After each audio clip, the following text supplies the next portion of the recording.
Civil society organizations in the country have urged parties involved in the COP28 agreement to quickly work towards achieving concrete climate actions and ensure that those impacted by the menace have a chance to survive.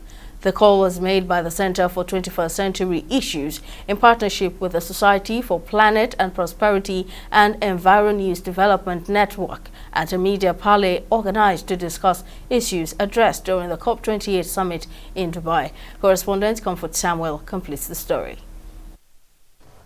Over the years, civil society organizations in Nigeria have been actively involved in addressing climate change issues at all levels, advocating and creating awareness for vulnerable groups to be considered in climate change responses.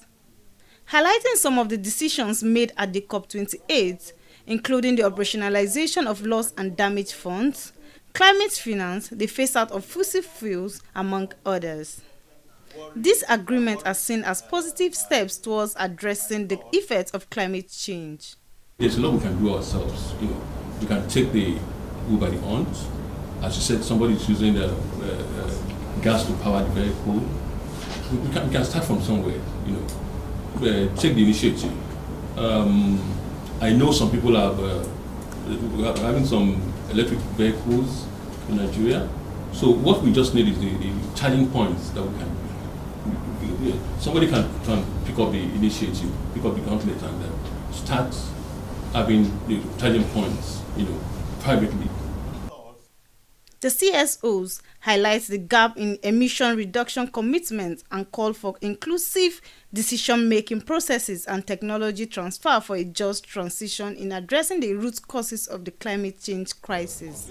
What we have done at the Society for Planet and Prosperity, Center for 21st Century Issues and Environnews Development Network, with support from FCDO, British High Commission, is to re-energize what it's expected of CSOs to begin to do, and we've been able to achieve, perhaps a little in engaging and making CSOs get to participate in COP processes.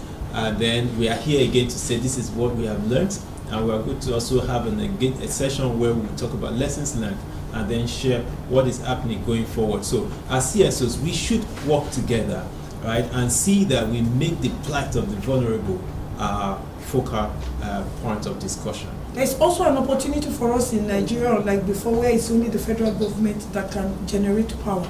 Now states can generate power.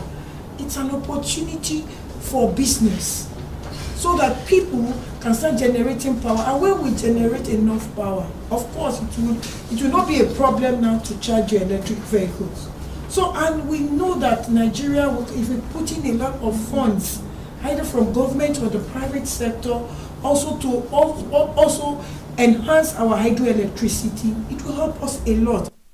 The group says through the implementation of the low-term mitigation and low-carbon development strategy, Nigeria can attract investment in solar, wind and hydroelectric power sectors, which will help build a more resilient economy and create employment opportunities. Comfort Samuel, TV 360 News, Lagos.